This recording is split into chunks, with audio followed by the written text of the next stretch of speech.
Asas pemetaan imej. Dalam kehidupan seharian kita, terdapat pelbagai barangan dan kehidupan di sekeliling kita. Setiap barangan mempunyai material dan tekstur yang tersendiri. Material asas yang biasa kita temui adalah matte, glossy, fabric, cotton dan pelbagai lagi. Setiap material mempunyai identiti yang tersendiri. Ada yang berkilat, kasar, licin dan lembut. Kita akan mempelajari bagaimana untuk memasukkan tekstur ini ke dalam model anda di dalam software Maya. Ada beberapa kaedah yang anda boleh gunakan. Jenis material di dalam Maya. 1. Lambert. Lambert, material asas default untuk semua objek. Bersifat matte, tidak berkilat.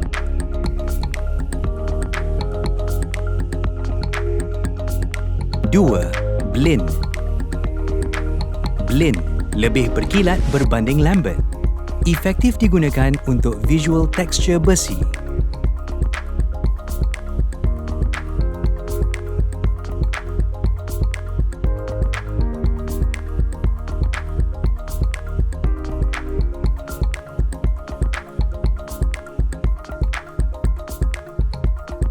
3. Pong. Pong sesuai digunakan untuk tekstur kaca. Tahap bayangan pong agak keras berbanding blend.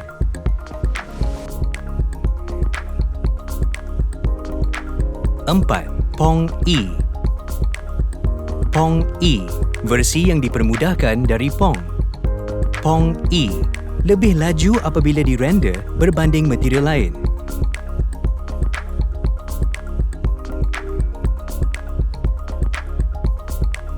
5. AI Standard Surface. AI Standard Surface, material asas untuk Arnold. Melingkupi ketiga-tiga aspek material lain seperti blend, pong dan Lambert. Boleh diubah suai untuk menjadi material matte atau material berkilat. Pemetaan imej. Buka UV Editor sebelum memulakan pemetaan imej. 1. Pemetaan imej planar. Kaedah ini sesuai untuk objek yang mempunyai satu sisi. Hasil pemetaan bergantung pada arah paksi permukaan objek. Boleh juga digunakan untuk objek yang mempunyai lebih dari satu sisi, tetapi hasil pemetaan akan menyebabkan kesan stretching di permukaan yang berada di arah paksi lain. Pemetaan imej cylindrical. Sesuai untuk objek berbentuk silinder dan juga objek yang mempunyai lengkungan. Hasil pemetaan boleh dikawal menggunakan controller yang sedia ada. Bergantung pada situasi, penyelarasan dibuat mengikut kadar lengkungan objek. Pemetaan imej spherical. Sesuai untuk objek sfera atau objek yang mempunyai lengkungan yang hampir menyeluruh. Gunakan controller untuk mengawal kadar liputan pemetaan. Bergantung pada situasi, penyelarasan dibuat mengikut kadar lengkungan objek. Selaraskan mengikut arah paksi yang bersesuaian. Pemetaan otomatik. Pemetaan otomatik sesuai untuk objek yang kompleks. Sesuai untuk digunakan untuk pelbagai jenis bentuk. Pemetaan akan dihasilkan dari kesemua paksi dan disebarkan di dalam UV Editor. Teknik pemetaan seperti ini amat membantu dalam meringkaskan atau mempercepatkan proses pemetaan imej. Akan tetapi, teknik ini agak terhad dan tidak sesuai digunakan untuk mengendali objek yang tidak seragam. Kesimpulannya, bergantung pada objek yang kita lakukan, pilih teknik pemetaan yang bersesuaian dengan objek 3D kita. UV Unwrap. UV Unwrap merupakan satu teknik pemetaan imej secara manual. Kelebihan teknik ini ialah kita mampu untuk menentukan pemetaan imej mengikut keperluan tersendiri. Buka UV Editor terlebih dahulu. Untuk memudahkan proses pemetaan, asingkan objek 3D dengan menekankan Ctrl 1. Langkah pertama dalam pemetaan UV Unwrap, kita perlu tentukan garisan yang akan dipotong untuk proses unfold. Setelah kita memilih garisan, tekan pilihan Cut. Jika ingin menukar garisan lain, kita juga boleh tekan pilihan Sew untuk menyambung garisan tersebut. Kemudian, tekan pilihan UV Shell untuk memilih keseluruhan UV objek dan pergi ke pilihan Unfold. Untuk memudahkan pemetaan, hidupkan fungsi Checker Map untuk melihat bagaimana hasil pemetaan yang telah kita dapat. Pastikan kedudukan Checker Map berada dalam keadaan tegak dan teratur untuk mengelakkan masalah orientasi texture image. Ini merupakan contoh UV yang telah dibuat sebelum ini.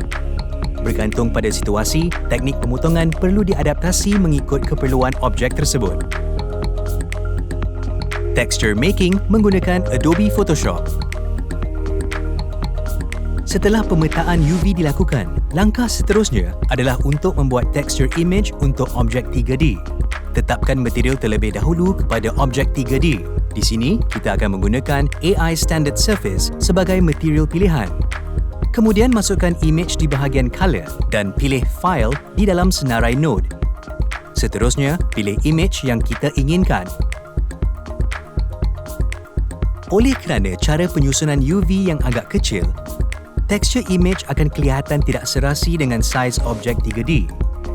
Jadi, kita boleh menggunakan Photoshop untuk mengolah saiz image supaya bersesuaian dengan saiz objek. Sebelum itu, kita perlu mengeksport UV map terlebih dahulu sebagai rujukan.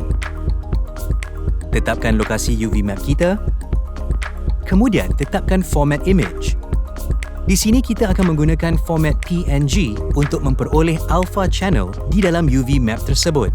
Saiz UV map bergantung kepada saiz texture image yang digunakan. Di sini kita akan menggunakan 2048px. Buka texture image di dalam Photoshop. Pastikan image yang digunakan adalah image seamless supaya image tidak nampak seperti dipotong. Kemudian jadikan image pilihan kita sebagai pattern.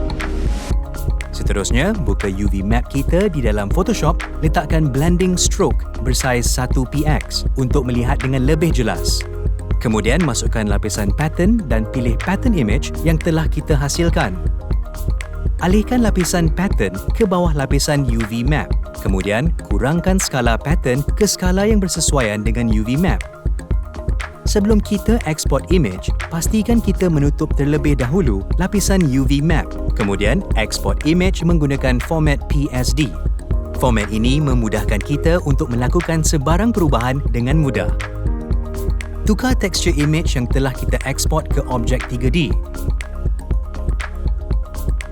Sekarang texture image yang baru nampak lebih sesuai dengan saiz objek 3D kita. Texture baking. Texture baking adalah proses untuk menerapkan texture image ke dalam objek 3D supaya boleh diguna pakai ke dalam software yang lain. Untuk memulakan proses baking, ubah tetapan panel modeling ke rendering. Pergi ke tetapan lighting atau shading dan pilih transfer map. Langkah pertama adalah untuk memilih target objek untuk kita pindahkan texture image. Kemudian di bawah tetapan target meshes, tekan add selected. Kemudian, pilih objek untuk dijadikan sumber texture image dan di bawah tetapan Source Meshes, tekan Add Selected. Di bawah tetapan Output Maps, tekan pilihan Diffuse. Kemudian, tetapkan lokasi output map tersebut. Gunakan format JPEG sebagai pilihan.